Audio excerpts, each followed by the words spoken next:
Hey folks, got Scorpion. This is sent to me by a gentleman named Jim from Oklahoma. Said, I'd like to send some ammo to you, have you test it. This 22LR is getting hard to find, and there's a reason for that. The American Tactical Scorpion HV was introduced back around SHOT Show 2014, where it's claimed to be produced by Armscor. And when you look closer, the packaging, the bullet, all look very familiar. So the question is, what is this ammo really, and how does it perform? Due to the range, we've upgraded a little bit. We've got the Kid 20-inch heavy barrel, Brownell's bolt and receiver, Athlon Midas tack 5 to 25 by 56 riding on top, new KRG Bravo chassis, and a Kid 2-stage trigger. Let's see how it does, 50 yards. Here we go. First shot here, we'll be holding center. Alright, that looks like it hit right on the fringe edge of the targets. I'll give one more here. Actually, we're going to hold about an inch low.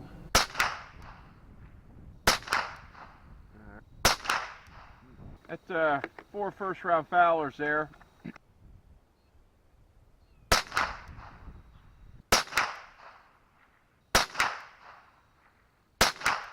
Uh, 1.07 inches.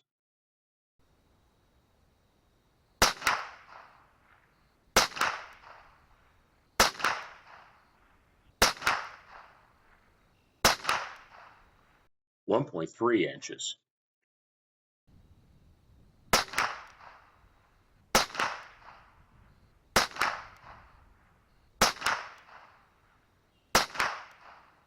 0.91 inches, 1.75 in way.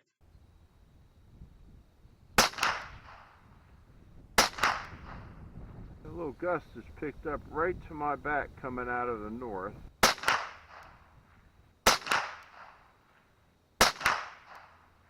.26 inches.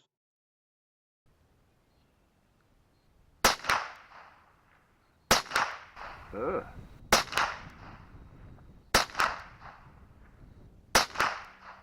Wow.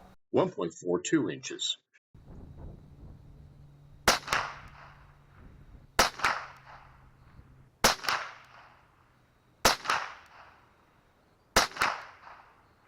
.64 inches.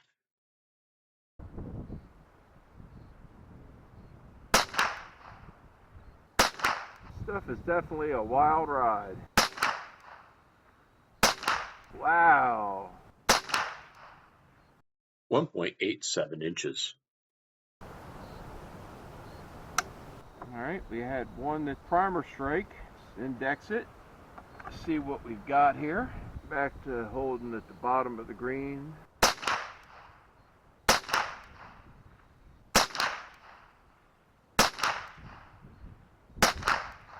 Alright.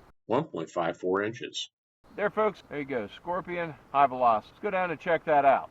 Finishing up at 1.25 inches, 2.39 MOA.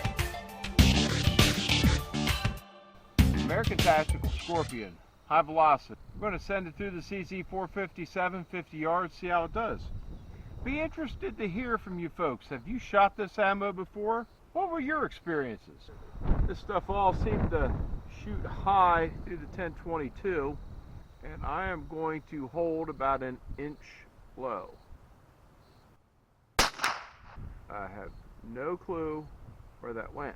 So she must have gone high. Alright, we're gonna hold a couple inches low. Let's see. That one, right where I was aiming, about 3/4 of an inch to the left. We're just gonna go finish our sighters on row 2. Wow, okay. Fouling group removing that 3.5 inch high flyer. We're gonna hold bottom of the target.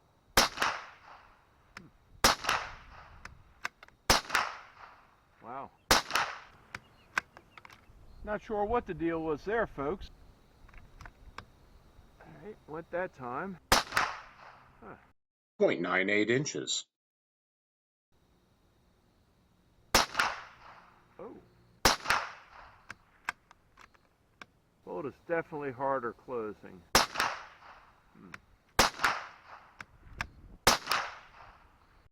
0.99 inches.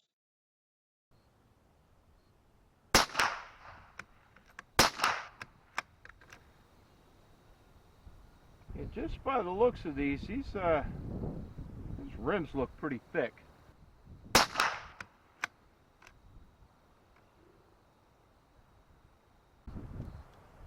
This one looks thick. The next one does not look as thick, so we'll see how it feeds.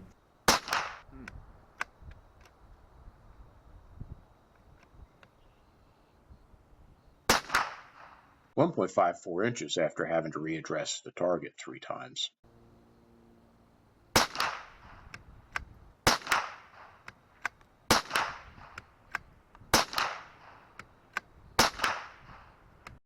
.8 inches, 1.52 MOA.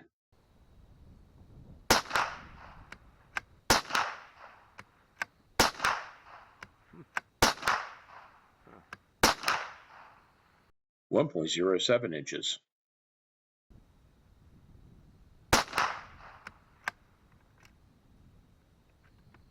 Some serious thick rims.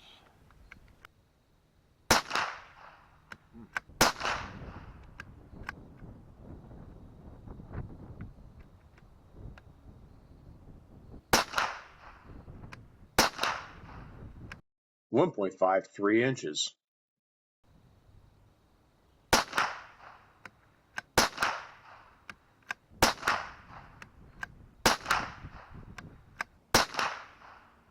0.72 inches, 1.38 MOA.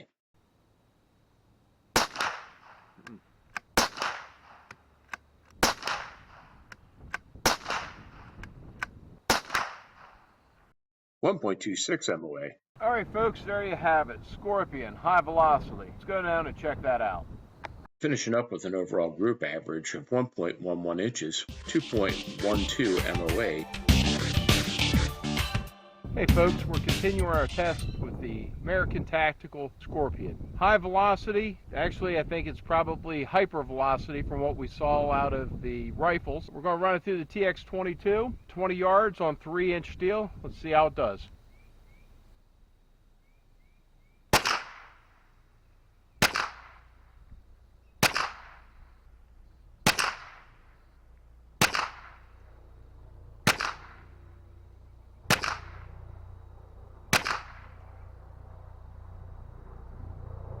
Alright, there you have it, Scorpion. Let's go over and take a look at that. Look at the velocity up next. Well, you saw the numbers, folks. Let's just say American Tactical Scorpion, it's a wild ride. We can't find any info regarding the rated FPS, so considering high velocity, we'll go with 1260. It seems to be the standard. The 1022 averaged 1332, a low of 1261, and an alarming high of 1422. The CZ457 averaged 1343, 1284 on the low with 1437 on the high. The TX22 with an average of 1178, low of 1148, and a high of 1241.